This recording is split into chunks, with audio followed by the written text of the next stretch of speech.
James Chen had always considered himself a patient man, but moving day tested that belief to its limits. While struggling to maneuver his vintage mid-century credenza through the narrow front door of his new home, he spotted her, a woman with a platinum blonde bob and massive sunglasses, photographing his moving boxes with an expression of undisguised disdain. "Excuse me," she called out, her voice carrying across the pristine lawns of Oakwood Estates. "Those boxes need to be out of sight by sundown." Section 3, Paragraph 7.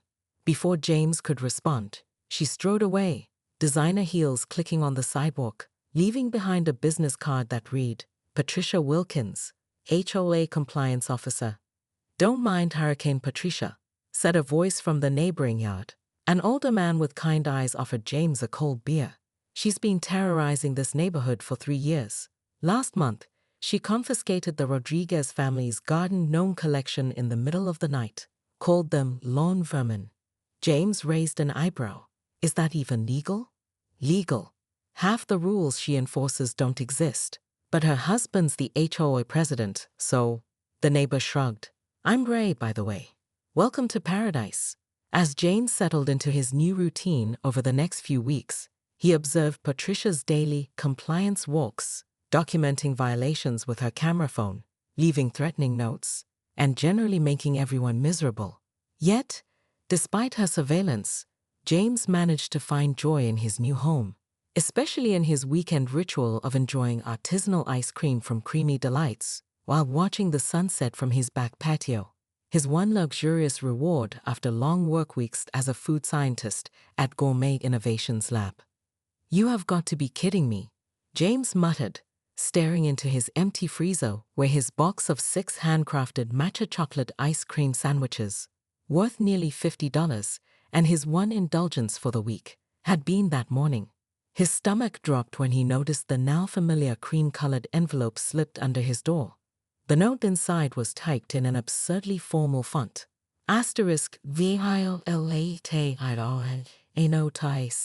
non-regulation food packaging visible from exterior viewpoint. Section 7.312. Items confiscated as evidence for upcoming compliance hearing. Fine pending. $150. Additional violations may result in lien placement ***. Maintaining property values requires sacrifice and vigilance ***.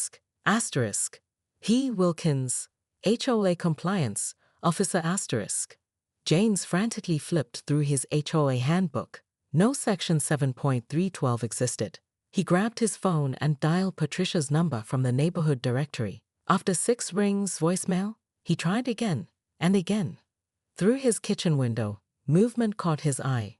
Across the street, Patricia emerged onto her front porch with something in her hand that made James's blood boil, the distinctive black and green packaging from Creamy Delights.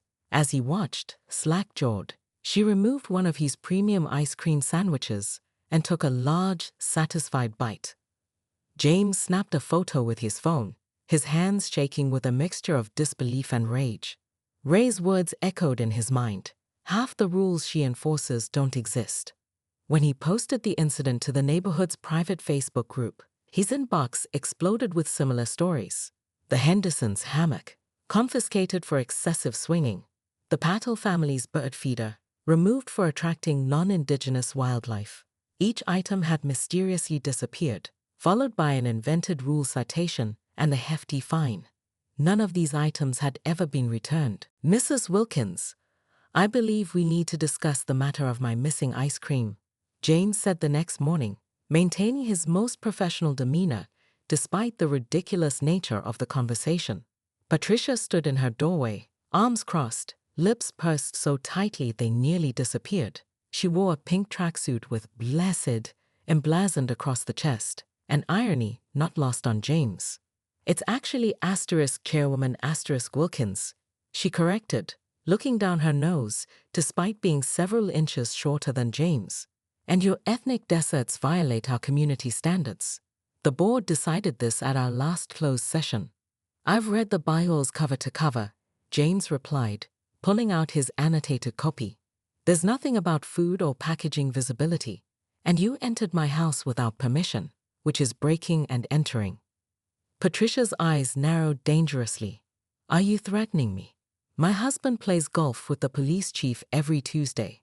The door slammed in his face before James could respond. Later that day, while James was sharing his frustration with Ray over the backyard fence, a small group of neighbors gradually gathered, each with their own Patricia horror story. She took my Christmas inflatables in July, claimed off-season decorations were prohibited, said Mrs. Castillo, an elderly woman from down the street. She confiscated my son's basketball hoop because it was 6 inches too high from regulation standard, added Michael from across the cul-de-sac. Has anyone ever successfully stood up to her? James asked. The silence that followed was his answer. That night, as James stared at his ceiling, unable to sleep, an idea began to form. As a developer of unique flavor profiles for high-end food products, he had access to ingredients most people had never heard of, including compounds that could make something sweet turn spectacularly, memorably unpleasant. James's laboratory at Gourmet Innovations buzzed with potential. Over the next week, he methodically tested different formulations, carefully documenting each batch. What's this project? His colleague Annika asked, peering over his shoulder at the green paste he was measuring. Just some personal research, James replied with a smile that didn't quite reach his eyes. By Friday, he had perfected his creation, ice cream sandwiches visually identical to the Creamy Delight's signature matcha flavor, with authentic-looking packaging. The critical difference lay in their carefully engineered center, vanilla ice cream surrounding a core of premium wasabi paste, amplified with capsaicin extract for extended heat sensation.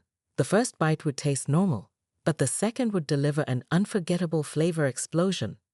James strategically placed the decoys in his freezer, positioned perfectly in view of his kitchen window, then announced loudly on his phone near the open window that he was leaving for a weekend business trip. Before departing, he activated the motion-sensitive cameras he had discreetly installed throughout his kitchen. From the comfort of Ray's living room across the street, James watched the live feed on his laptop. The neighbors who had suffered Patricia's reign of terror gathered around, passing popcorn and barely containing their excitement. I feel like we're in an Ocean's 11 movie, whispered Mrs. Castillo. At 2:17 p.m., precisely when most neighbors were at the community pool, the feed showed Patricia approaching James's back door. Using what appeared to be a universal key, she let herself in without hesitation, making a beeline for the freezer. Her triumphant smile, as she spotted the ice cream, was captured in perfect high definition. That's breaking and entering, Michael said, pulling out his phone. Should we call the police? Not yet, James replied, a glimmer in his eye.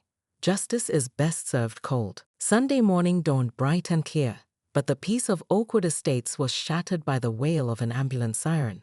For behind Ray's curtains, the neighbors watched as paramedics assisted a red-faced, sweating Patricia into the emergency vehicle, her husband frantically following in their luxury SUV. By afternoon, the neighborhood gossip network had filled in the details. Patricia had suffered what she described as an attempted poisoning after consuming ice cream that she claimed James had forced her to confiscate for community safety.